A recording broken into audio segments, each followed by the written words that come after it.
Welcome to the lighter side of the spectrum, the podcast that celebrates the multiple hats we wear and the juggling acts we perform in life. Whether you're parenting kids and teens on the autism spectrum, navigating the ever-evolving healthcare industry, or building a more inclusive and impactful world, this is your space to find connection, inspiration, and growth. Together, we'll share stories, tackle challenges, and explore how innovation and inclusion create better outcomes for everyone. Because no matter the spectrum, there's always a lighter side. Now here's your host, David Kaufer. Hello again, everybody, and welcome back to the lighter side of the spectrum. What happens when a skilled communicator becomes the parent of a brilliant non-speaker? Well, in Lori Rogers' case, she didn't just advocate. She has built an entire framework of hope, action, and visibility. And it all started with her son, Craig. So welcome back to the lighter side of the episode. And today I'm joined by a guest whose story is both inspiring and deeply relatable, particularly for me, again, as a fellow communicator and marketer. I want to talk about that. Lori is a parent advocate and co-founder, I should say, of Positive Activity. Mm-hmm. Practical, hopeful, and heart-forward framework she uses with clients and families navigating the neurodivergent journey. Like I said, like me, Lori comes from a marketing and communications background. And what struck me most is how she's also been using the experience, not just professionally, but personally, to help elevate her son Craig's voice, raise awareness around spelling, S2C, alternative communication, and build bridges for other families. So today we're going to dive into their journey, and the power of reframing through positivity and what it takes to keep showing up with intention and belief. So with all that being said, Lori, welcome to the show. Thank you, David. Wonderful. Yeah. No, I'm so glad to have you here. Like I said, it's been great to connect with you on Facebook. And like I said, one of the things that struck me is I saw that you were getting I think you had posted a recent media clip, correct me if I'm wrong, it was the last couple months, right? It was a great local TV piece that focused on Craig. Yes. And I saw that, and again, there was just, and I saw, and you made, of course, an appearance on there. You're part of the story, since it was just, and you came across very well. I'm like, okay, this is someone who knows what they're doing on camera. Thank you. But seriously, but tell us about your journey. I like saying we'll get into how you've gotten into this visibility raising and taught, utilizing the media as I have to a different degree as well. Yes, thank you. Well, thank you for having me. Wow, Craig is now 34. Okay. Diagnosed in 1993 when, if you recall, you're younger, maybe you don't, there was no internet. There was barely any research, any books, anything on autism. So back then he was 2.5. And when diagnosed, it was called PDD-NOS. So pervasive developmental disorder, not otherwise specified. So go try to look up something at the library on that. My gosh. I can't. Yeah. Like you said, just the whole environment, all of it's just so different. So different. So we were an anomaly to our doctors, to the community. Mm. He was the only child I knew that would just lay down in a puddle and lick the water and didn't play and didn't socialize and didn't interact with other children. We were heartbroken. We were devastated at first. We didn't understand it. We didn't know what to do. He was in speech therapy, OT. Sure. Play therapy, all those cool things. Just check the boxes. I kind of laugh. Right. It's like, you just kind of go, right? Right. Yeah, you do them all because that's what you're told to do. Exactly. And, one of the first things we did was sensory integration therapy, the ball pits, the swings, the trampolines and all of that. And we put a sensory integration room in our basement, which he loved and which was really cool because the other kids in the neighborhood loved it too. So he had instant little playmates, even though he barely noticed them. At least they were there with him, and they that's cool. He's got this. We can jump on this. We can play in the bean table and that kind of thing. So back then in the 90s, and then I met more and more parents, as Craig got, you know, to be 3 and 4 and 5 and 6 years old, I'm like, oh, there's another one. Oh, there's another one. Oh, there's another one. Okay. And I was like, okay, ding, ding, ding, you know, and then the parents would get together and talk about the different modalities we were doing, the different education, not just educational, but the different holistic and, you know, internal things, healthcare Yeah. going to help our kids, like get off of dairy and getting off of gluten, Yeah. clean diet. Well, I didn't even know what a clean diet meant.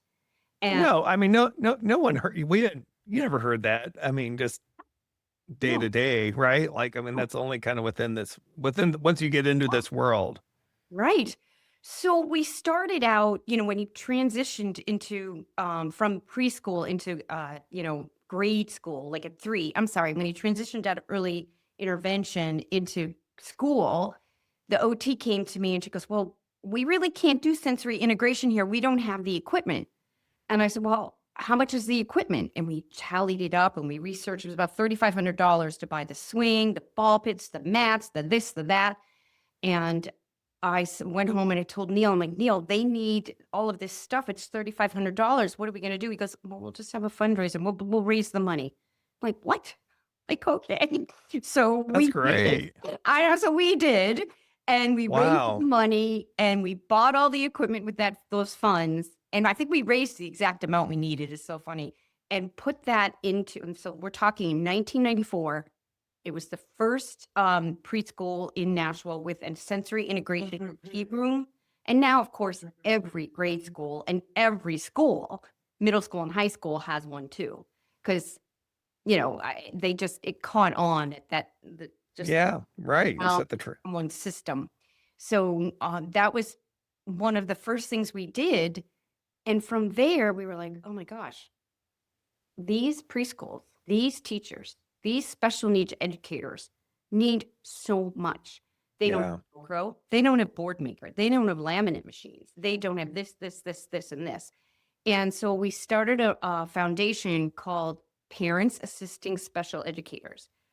And where was this? I'm sorry, Lori, where was this again? So Nashville? this is in Nashua, New Hampshire. Little old in Nashua. New Hampshire. In New Yeah. Hampshire. Okay. Yes. Gotcha. So we raised money every year. We were like a PTO for special needs Wow. and programs in Nashua, Merrimack, Hudson, Hollis, like our surrounding towns. Got it. And the Okay. teachers, we'd raise the money every year. We had like 2 fundraisers a year. So this is where our marketing skills came into play because we knew how to do it. Like we knew how to gather people. We knew how to plan an event. Right. Yeah. We knew how to send out a flyer. We knew how to call people to get donations. And That part's second nature. yes, Right. we knew how to do all of that. And it was a way for us to feel part of the team, part of the process.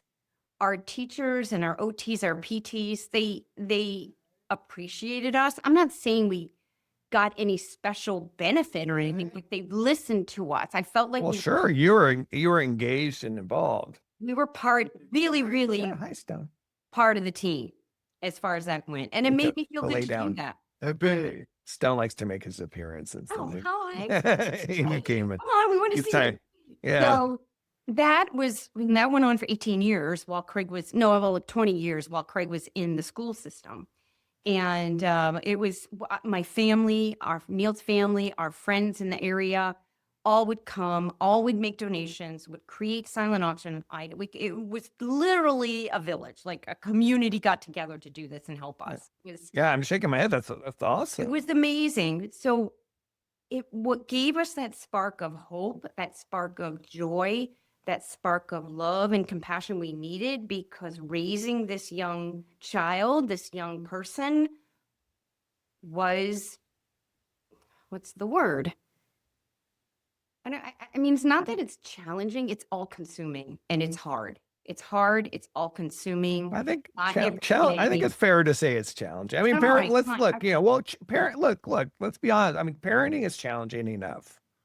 Right. But then you add in the different layers, and there are, like I said, there are different challenges that come particularly, again, Craig was a non-speaker, right? Or minimal, I don't Minimal know. and limited. Yes. Yeah, right. I mean, that has its own set of huge challenges. And then, like you said, there's all these other issues that you're trying to manage. I'm guessing sleep issues.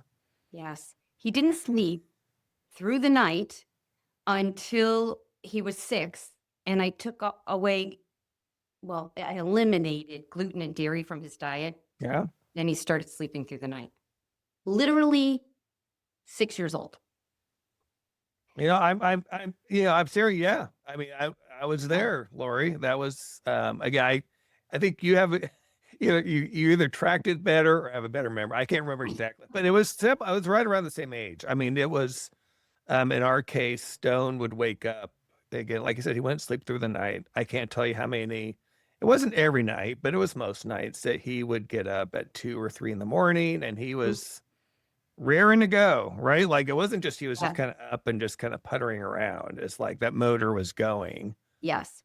And yeah, and I would get up with him because my wife, in our case, my wife had and has like the corporate job. Yeah, she's the one who, has the steady job, the benefit, all that. And I realized, I have the agency, I have the flexibility.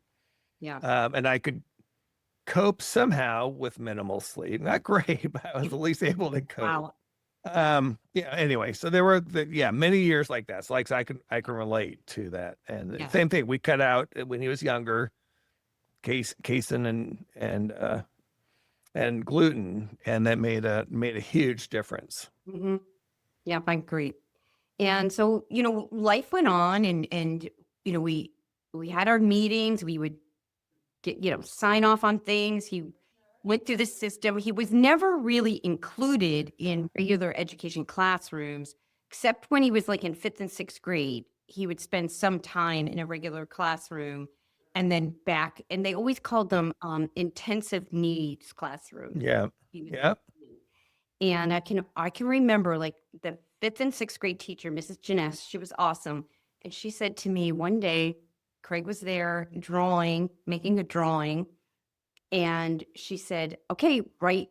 She goes, Craig, I need you to put your name on that paper and write small.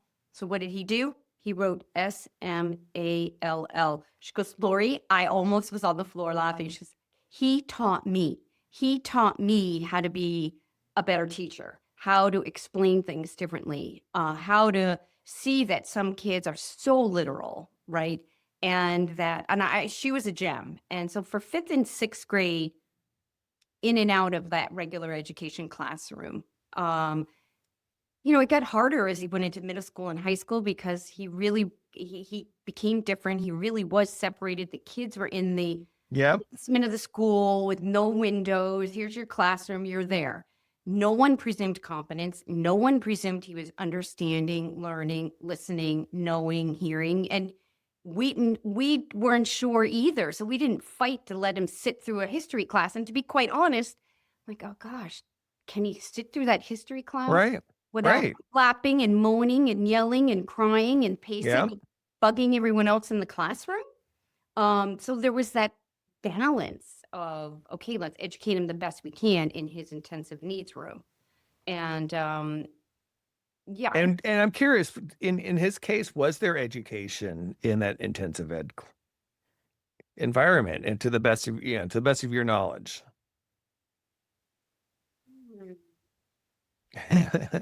Very little. Yeah, right. I mean, that's the rub, right? Like again, they call it intensive education, but it really, there's no education. Yes.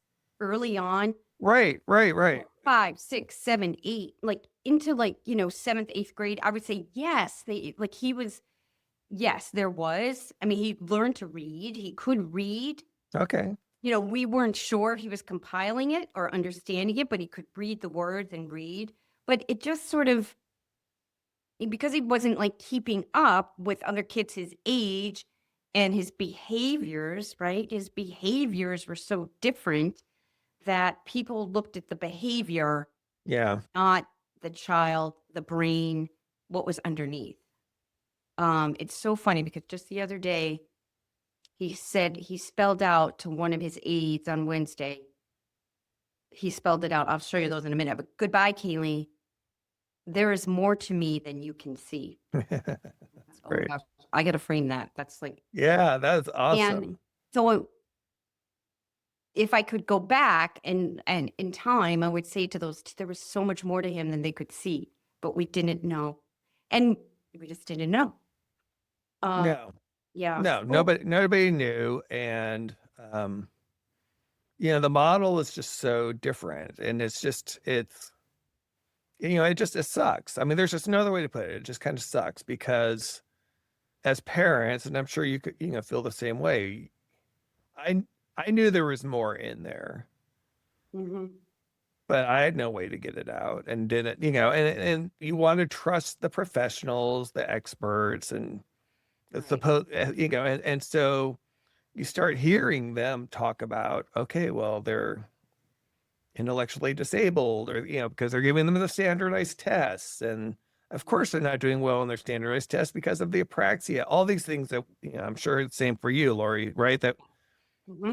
I had never heard of apraxia. No one ever taught. I mean, I think it came up somewhere. When I went back in the paperwork, when we were kind of embroiled in our legal battle with our school district, I did find a reference to it, actually from a naturopath doctor that we had, but this was years ago. And I don't know about you, but like I said, when I look back at those days, as I talked about, you're sleep deprived, you're overwhelmed. Like say your child, it's hard to kind of think straight, let alone try to put the pieces together and say, oh, apraxia. Well, I'm going to go research that and find out, what does that mean exactly? I don't even know if that would have helped then. Oh yeah, go eat your quesadilla. I never had a speech therapist mention that word to me, or an OT for that matter. I love OTs, and I appreciated them, and I've appreciated the speech therapist. But every educational test or measurement of intelligence is based on being able to motor plan. Touch that, circle this bubble, do something motor planning that you have to do. Yeah. When you have apraxia, right? The signals coming from your motor cortex are leaving your motor cortex. They're going to your muscles, your hands, your feet, your mouth. They're not getting there. So even though, when I talk about this with ABA therapy too, and like, even though that kid is being told to touch the card with the red apple, and they know the red apple, they see the card with the red apple, and their brain is saying, go to the middle one, go to the middle. They can't. Maybe sometimes they can, but a lot of times they can't. What 1 or 2 times out of 10, maybe they do. Right. And then, they're stupid. They don't even know what exactly. They don't know red. So, and it's so far from the truth. Far, far, far from the truth. Their body doesn't listen to their brain. It's a disconnect. It's not intelligence at all. It's a brain-body disconnect. So when did you learn that? I mean, when did you discover that? 3 years ago. Okay, yeah. So exact same. 3 years. I mean, exactly the same as me and us. Like, isn't that kind of mind-boggling in a way that, like, especially in your case, again, you've been at it, longer, with Craig being older, and yes, and you haven't been a disinterested party. Like, you're not like, you haven't been like a hands-off parent, just like, it is. I mean, you've been like super involved. Yes. That just kind of blows me away, that again, you have this community of us, right? That you think we'd heard everything, but that somehow that hadn't percolated. And that's like the most important thing, I think. Yes. Well, I can remember, as he was growing up, we turned over every stone, as I'm sure you did too. Spent thousands and thousands of dollars traveling to Chicago, traveling to New York, traveling to New Jersey to try to find the right therapy, the right elixir, the right supplements, the right doctor to help us. Like, we just wanted to heal him so badly, like that we just wanted that little boy back. We wanted our 18-month-old back. And some things helped here and there, but we did not know about that brain-body disconnect. We did not know he knew. He heard us.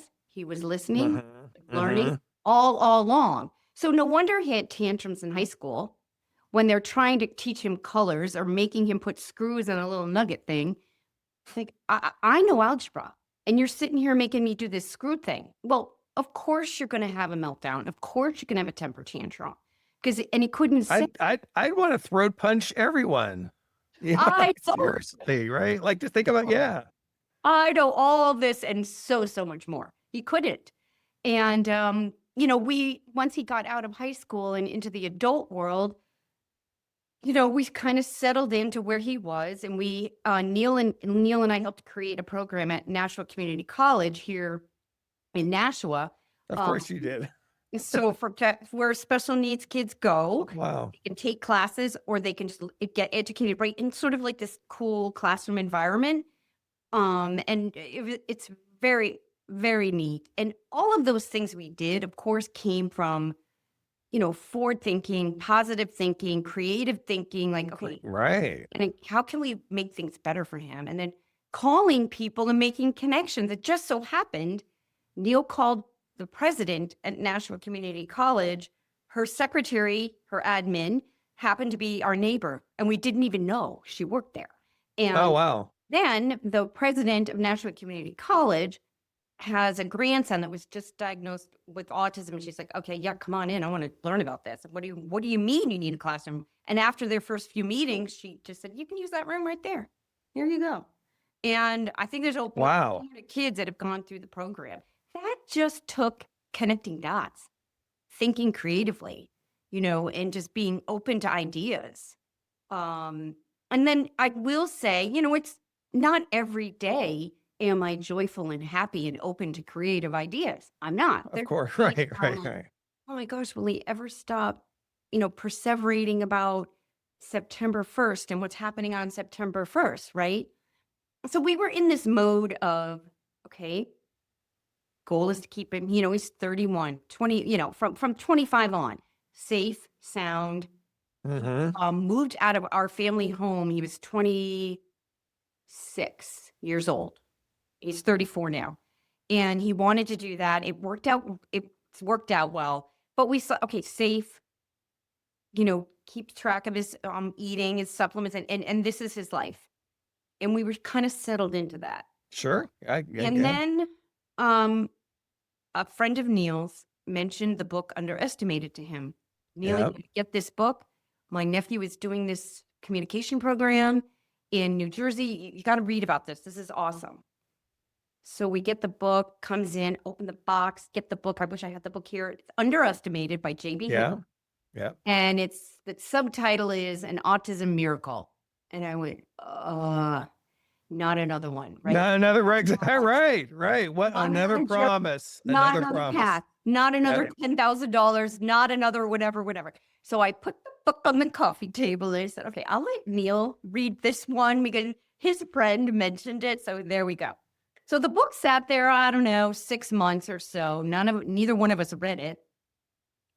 And I had been introduced to a new functional medicine doctor that was here in Nashua, New Hampshire, who I happened to know from years and years ago. So I went in to see her, and we knew each other from before. And hi, Dr. Heather Horn. Lori, hey, how you doing? Hey, so the first thing she says to me, so have you read Underestimated? I went, oh, I'll go home and read it tonight. So I did. I went home, I read the book. And by the way, J.B. Hanley did not want that tagline on the book. The publicist did. The publisher did. Okay. My friend, because he knows he's been. He's been there. He knows the promise of false hope. And, he was smart. He knew.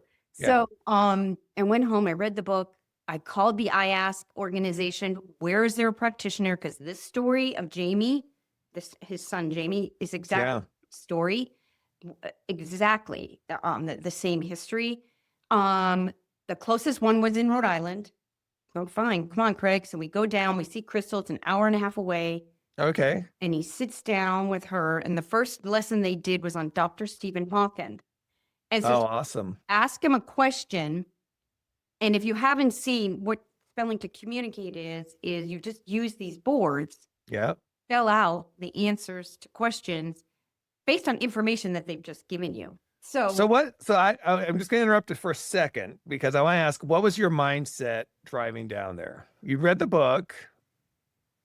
So you knew about you knew Jamie's story, and again, I'll tell you kind of my underestimated story after, Oh but yes, please do. it's spooky, Lori. Like again, our paths are so parallel, like crazy. But go ahead. So what was driving down there? What were you thinking? What were your expectations? Just kind of like what was your mindset?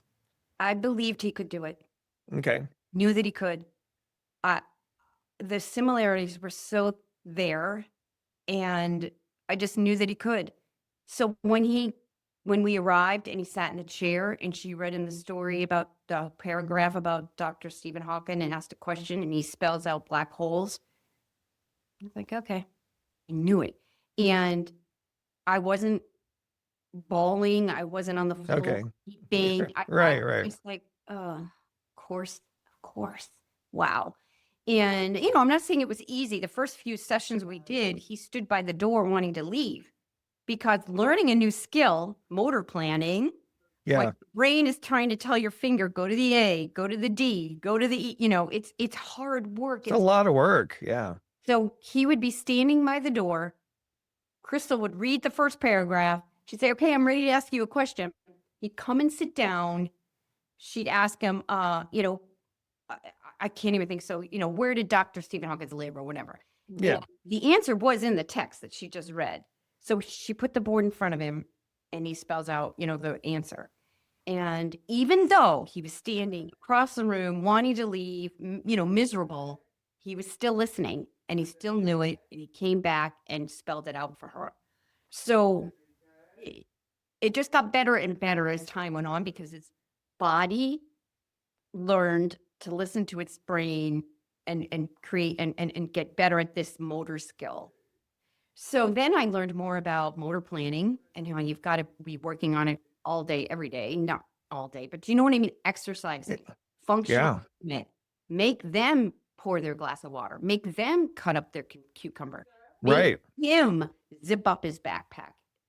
I tell his aides now, and even myself and my husband, I'm like, don't do anything for him.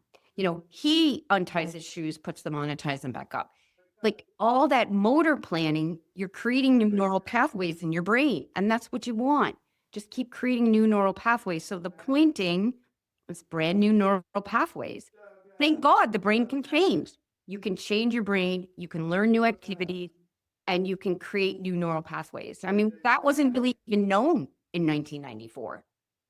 No, I'm sure there was no knowledge of that. I remember a family member asking me, well, is this as good as it's going to get for Craig? Like, is he fixed? I'm like, no, he can keep learning. I'm still learning. I'm 60 years old. I can keep learning. It's like, no, of course not.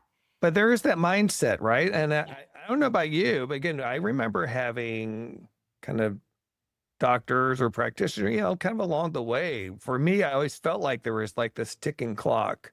Like if you don't, like if he doesn't reach, and I didn't know what it was, but whatever level of education or, reach some kind of level of competency and whatever by the time he's 15, it's kind of like, this is as good as it's going to get. Like you kind of get to that mindset. It's hard to avoid that. Because I remember every birthday I would be, I wouldn't be happy about his birthdays. Sad as that makes me right now. I get it. Oh, so many milestones he didn't hit. Oh, he doesn't know that. I didn't think he knew that, right? I didn't know he did, but he did. So every time there was a birthday that came by, I haven't gotten him to better speech. I haven't gotten him to do that yet. And birthdays were not, for me, always great with him. Well, they're so non-traditional, like from what what we're used to. Again, birthdays are a time, especially growing up as kids, right? They're birthday parties. You have them with friends. You do all this stuff. You don't have that experience when you have a child like we have. They don't have friends growing up. No. And that was one of the things that was really cool this past year. Stone's birthday's in November. And I asked him leading up to it, I said, okay, now that you can say what you want, and also like with presents, like how do you buy a present? What kind of present do you give him, right? I'm sure you were, you just you didn't know. And I'm like, Right. okay, now that I can ask you, you can answer. What do you want? And, when he I said love it. he wanted a party. Oh, He always wanted a birthday party for himself. And so we were able to, now we've been able to build community here in the Seattle area with other families and non-speakers. He has friends. Actually had people that we were able to host, actually co-host, because there was another non-speaker who was turning, it was great. It was November 15th. He was turning 15 on the 15th, and Stone was oh, turning 19 on the 19th. And so we rented out a theater, a private theater, just on kind of the outskirts of town, and invited, and we just made it open. We said, anyone uh, autistic, disabled, whatever, just come. yeah. Oh my gosh. And it was great. And we had families who showed up, and it was so touching, Lori. They were saying, like, Oh, this is the first time we've ever gone as a family to a movie yeah. because of all the things that we know, this, the stimming and all the things you worry about in a Yeah. Well, traditional. not only being out in public, I think there were many family events we missed, or I missed with Craig, because I wouldn't take him because if he was having a bad day or hadn't slept or was having Right. down or whatever, um, that I missed or we missed, or vacations we didn't do or what have you. But it was different. It was just different. Yeah. Yeah.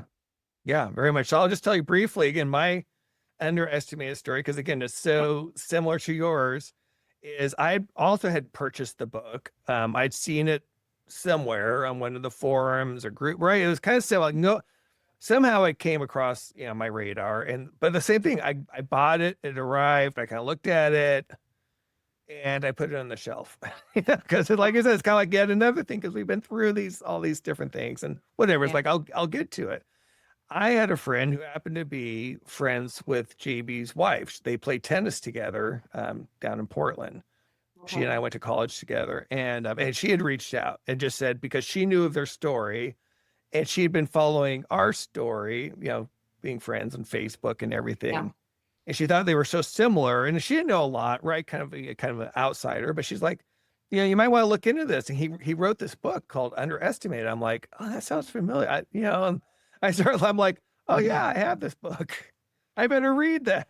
I know. See, sometimes the universe needs to knock us on the head twice. Like you were open to ideas. I Absolutely. was Right. open, but there was still that little bit of doubt in my brain. So the universe is like, oh, I was jaded. I got to though. find someone else to tell you. Yeah. Yeah. I'll admit I was jaded. Yeah. Because after so many years, right? Like I said, you just kind of do reach a point where like, okay, what now? What now? Yeah. But for me, I forever am grateful to JB, not only for writing the book, Wow. but my friend was able to connect us. I was able to talk to him ahead of Nice. time, which was great. So we were able Yeah. to chat, and he was just like, dude, you got to try this. Like, you'll be blown away. And this is around time Stone has started. Stone has seizures. He has epilepsy.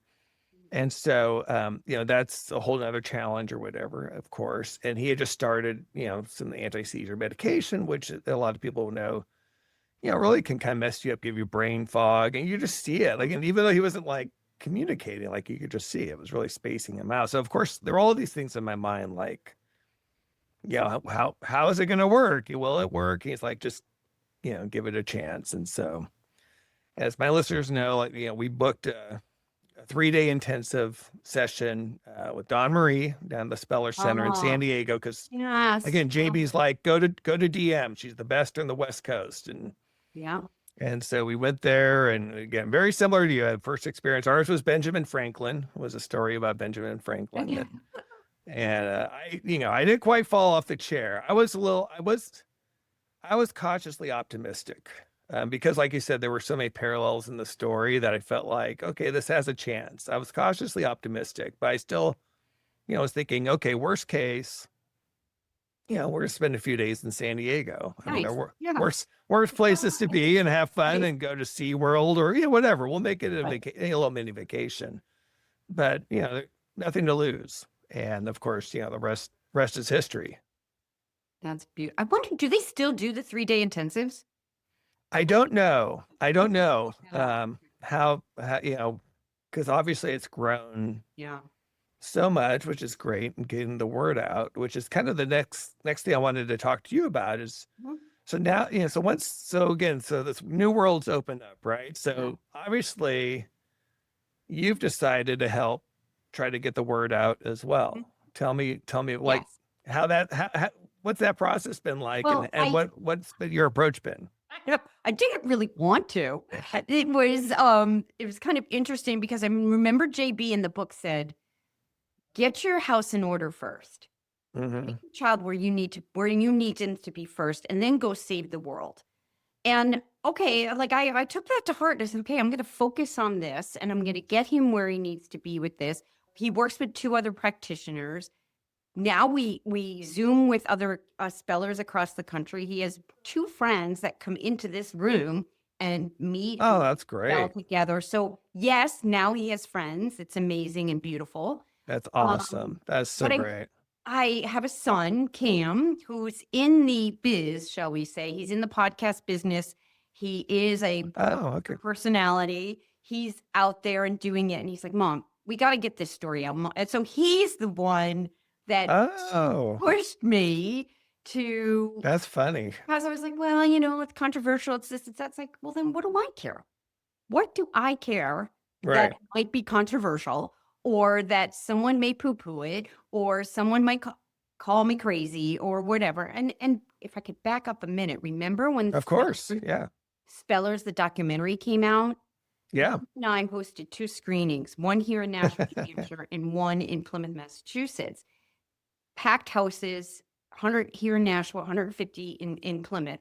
People were blown away. So this is in like, I don't know, 3 years ago, 2.5 years ago. Two and a half. Yeah. Yeah. Yeah, when We, the Spellers we, documentary came out. Lori, we hosted a screening here. Oh, good. Yeah, so it was super fun. Yeah. But I did get 2 hate emails anonymously. I don't know who they were, Really? um, telling me how terrible this was and how could I be spreading this and spreading this word. And I immediately deleted them, and I called I forget her name at oh my gosh, I can't think of her name, who was the head of getting all the, screenings done. She goes, Lori, you're not alone. Just delete it. Keep moving on. I'm like, yeah, okay. Because I was a little unraveled. I'm like, yeah, I mean, of course, I don't care what people say or think. I see what my child and what other young people are doing. And that's, to me, Right. most important. Now, I totally lost your original question, but from there, so It's now, just getting the word out, oh, the word so out. So yeah, I was a yeah. reluctant getting the word outer. And so, but once I started doing it, and I asked Craig if I could, and he said yes, tell your story, Mom, but don't talk bad about my life. That's what he said. Because That's fair, for right? him, this is his journey. He does not feel bad about his life. He does not feel bad about his education. He understands that they didn't know. That's what he says. That's what he spells out. They didn't know. But Isn't now, that remarkable? yes, And because I how ego want consistent to be that like, is. and he's like, no, they just didn't know. And so he is full of forgiveness, compassion, and just divine light, honestly. He's just like amazing. So my Cam, who's in the biz and out there, blah, blah, blah, I have a connection at Fox 5 DC because he goes in Mhm. once a week to do their lifestyle shows with them. And Okay. I told them about spelling to communicate. They want you to come on to talk about it. I'm like, okay, I'll come on. I was nervous. I'll come on. But Elizabeth Vossler, who is in Virginia, has to go too. Oh, I was wondering how you got Elizabeth involved. Yes. Which was So brilliant. I That was emailed brilliant. Yeah. Elizabeth because I did have a relationship with her, and I knew her assistant. So I emailed her assistant and I said, would Elizabeth be open to this? This is what's going on. It's right in the studios in Bethesda. Immediately emailed us back and said, yes, I'm in. So we picked a date. Elizabeth went into the studio and I Right. took Zoom and just told my story. And this is what happened. And this is what we're experiencing now. And now we know Craig was listening and learning and knowing all along. He's so smart. I don't know how he knows how to divide fractions. I don't know how he knows exponentials and algebra. He just knows it. He knows it. And he keeps telling me he was listening all along. I heard it in high school. I said, but you never were in a math class. I heard it in high school. He says, I heard it at Nashua High Self. So thank you, Nashua High Self. He did get it, Wow. through osmosis or whatever. So Yeah, whatever. I mean, there's that's still how, that's how it started. And then from that interview, I've gotten several calls to be on other autism related podcasts, to be on other positive activity type things to talk about it. I have been asked, to come and talk to parent groups and that kind of thing. I'm like, okay, I guess I'm on this journey and here I go. So off and That's how great. it started. Then Craig told me in January for Christmas, he wanted to go to Metamorphosis this year, which was I saw you went to that. Yeah. So I was like, oh boy, how are we going to do that? Like, he's not a great flyer. He doesn't sit still. He's kind of noisy. He might be, perseverating about not being at Roland and not being home. But we did it anyway. I said, okay. So Good. my daughter booked it. Thank God she booked all the logistics, booked the Airbnb. We drove down and back. We stayed at different hotels. He was amazing. We sat in that conference room. He just sat there and listened the whole time, not chirping, not perseverating on the date, not anything, but just listening. Soaking it And in. it was I said, oh my gosh, Craig, I will never underestimate you again. And by the way, next year we're flying because this driving thing stunk. How long of a drive was it? I have no Flying. idea. We're going to fly. And so once I went to that, I was like, look at the 200 minimally speaking, limited speaking, non-speaking young people in this room. I was kind of like the grandmother of the group because Craig is so much older, Right. a little younger. And how can we not tell the world about this? How amazing this is. Look at them. Look at what they're presenting. They're talking about their lives. They're presenting on how to make their lives better, their goals, how to not get overwhelmed. As the one thing that was really important to me was how tapped in they are to their parents' energy. So when we're off kilter, they're off kilter. They feel it. Yes, totally. So they're so tapped into our energy, and they talked about that. So the spellers, what they would do is they would spell out their presentation of what they wanted to say ahead of time, and then someone would read it and record it, and then that was transmitted during the event. So we just Perfect. So we weren't watching them spell the whole thing. Then we got to ask questions. So we would ask questions of them, and then we could see them spelling out, the answers to the questions. Most of them use a board like this, the laminate board. Okay. Numbers. And then a few of them were on keyboards, which is Craig's goal. So I made sure he sat in on Elizabeth's, presentation on transitioning from the laminate to the keyboard. So we're not there yet. He's still he has a lot of work to do still on the laminate, and he knows that.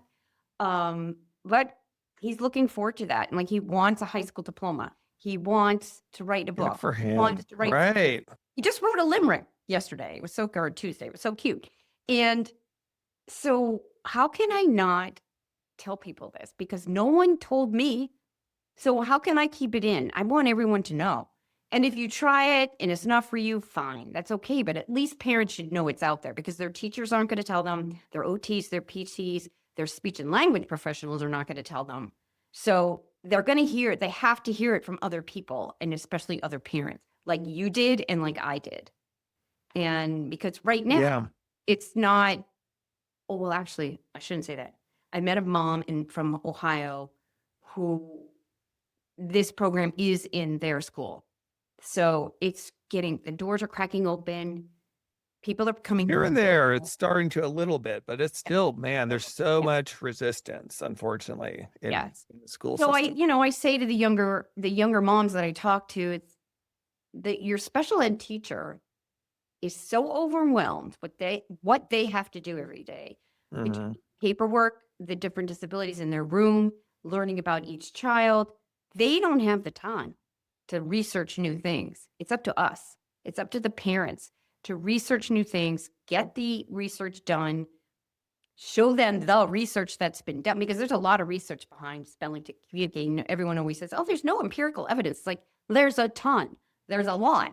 So don't buy into that belief either. If you look it up, if you go to the website communication4all.org, Yep. Elizabeth Bonker's Yeah. Wonderful. They've done a great job. yeah, she's amazing, and she's listed out a bunch of research studies that have been done. Even on the iAsk website, there are. So that's not true. There's a lot, and so I just felt like I needed to say it, and I needed to say how amazing this experience was, and how calm Craig was, and how he listened and learned. And he got to meet up with his friend Dylan, who he usually Zooms with. He actually got cool. in person, so that was really fun. We went to a party Friday. I thought, oh, he's not going to go to the party. He's not going to stay up this late. This isn't going to work. Good. Today. But he surprised you, right? He surprised me. He stayed at the party till 9:30. Didn't want to leave. I'm like, who are you? Okay, cool, fine. And the next day, he wanted to go back. It was so again, like I made decisions for him. Well, Neil and I have been making decisions for him all of his life. And then one thing I did learn at the conference was to stop, and I didn't even know what this was, gatekeeping, and stop making all of the choices. Let Craig decide, do you want to stay at this party till 9:30 or not? Or do you want to go to the party or not? Do you want to go to the movies or not? Like, we always assumed he wasn't going to love it, and we never had a way to ask him. But now we do. Right. It's that's great. And I think that's great advice. And it's one of those things that kind of just makes sense maybe for an outsider when you hear it, but it's a hard habit to break, right? Like you said, when your life is consumed with making, because it's one of the things you don't realize until you're a parent. Anyway, like there's a million decisions that have to be made every day in life, from what you eat to, this and that, like you said, and to back away from that. And then, like you said, give them that autonomy to say, hey, what do you want to do? How do you feel about this? It's again, that's it's paradigm shifting as well, too. Yes. Okay. We're okay. Yeah. We're talking about you. Okay. We're good. He's happy. He loves his podcast. He knows we're talking about him. He does. Craig knows too. Well, I told him, and I know, I just, even like today, the last couple of weeks, he's been a bit dysregulated. So how do you stay, in your happy space and higher level, higher vibration, or you feel good that something's going on and it's okay. And it's doesn't mean he's going down into the ditch again. It just means we need to recalibrate. And I think that's one lesson / education I'm still working through. Like I ask him, how can I help you when you're dysregulated? And he spells out, you can stay calm, which I don't always do. So I'm like, and I laugh. I'm like, okay, thank you. You're right. I will do my best to stay calm so that if I'm in my calm space, that will help you stay in your calm space. And every day I think about, okay, I think about him, and I pray about it, and I just try to stay in my heart in a good, safe space. So what? So what if he has a bad day? So what if he's flapping today and dysregulated? So what? Tomorrow can be better. It's okay. You just love him anyway. And so he wasn't able to spell today. It's okay. We'll get back at it tomorrow. It's just one day. Yes, it's just one day. And then I envision. Why is that so hard? The Lord, again, I'm just shaking my head because this is something I think so many of us can relate to. I mean, I and just literally today, Lori, like Stone's in school. He splits his time between virtual and in person. It's going great, right? So just like Craig was, he's working towards his diploma and doing great. But today he was just like not feeling it. And for the first time, he was saying he was too tired to think in his biology class. And of course, yeah. Say hi to Lori. Hi, Stone. Hi. I do. Yeah, and it just wasn't feeling. He just said he was too tired to think, and my again, your initial reaction as parents just I don't know, like it hits harder than it should, I think. Yes. I agree. Yeah. So that's my journey right now, is to learn to stay in my peace and calm, Okay. even though, right, that is going on. All And right. because then I remember, okay, Monday we were here. I was doing a lesson with him and conversing back and forth with him, because now we're in open communication. We're not just doing, lessons, Responses. right? Right, Like, right, we're right. going back and forth. And he's smiling and he's happy and he's looking right at me like, yeah, yeah, mom, this is fine. Like, so there's days like that. So I just try to remember and capture those days when, it's going well and flowing, and not be so hard on myself, because there's days when I don't spell with him. And that's okay too. Like, I need space. I need time to rejuvenate and to, fill my Absolutely. cup. And that's a hard lesson to learn as well, because you just want to be there.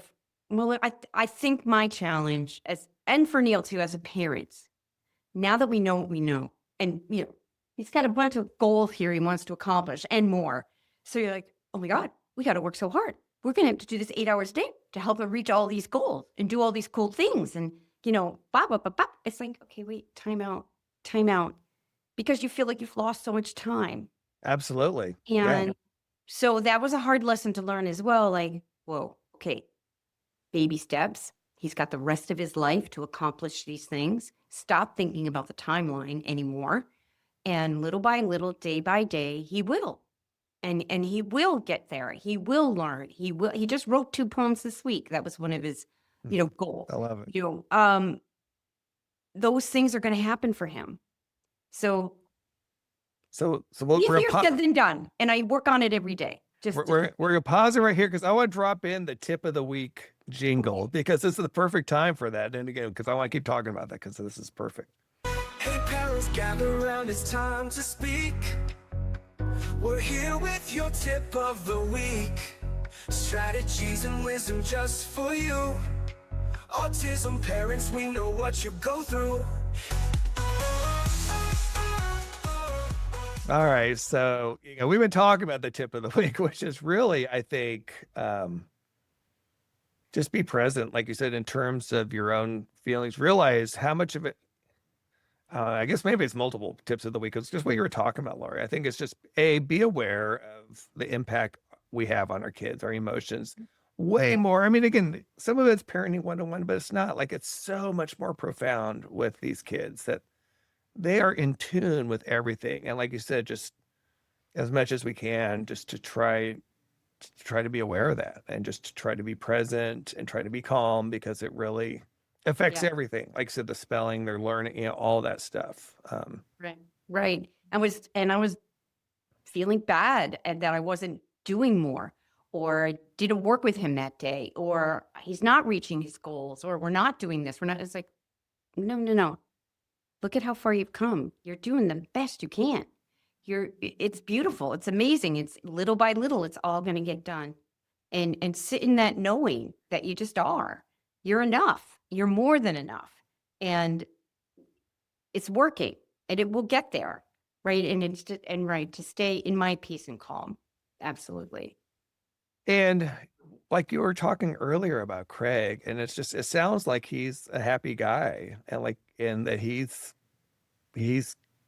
Mhm. got this perspective that's just really profound, in terms of saying, like, he's not angry about the lost years, No. or, He's not.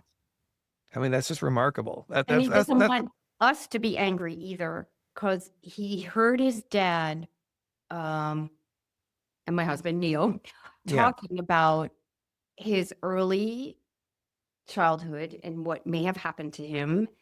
And Neil was mad. Neil's, and I was too, of course, but Neil happened to be the one talking to other parents about it and being angry about it. And oh my Yeah. God, this really happened. And which I processed that years ago and let it flow through me. But because of what's happened in what's going on in the government now, and people becoming more aware, and someone's actually talking about it, it came back up.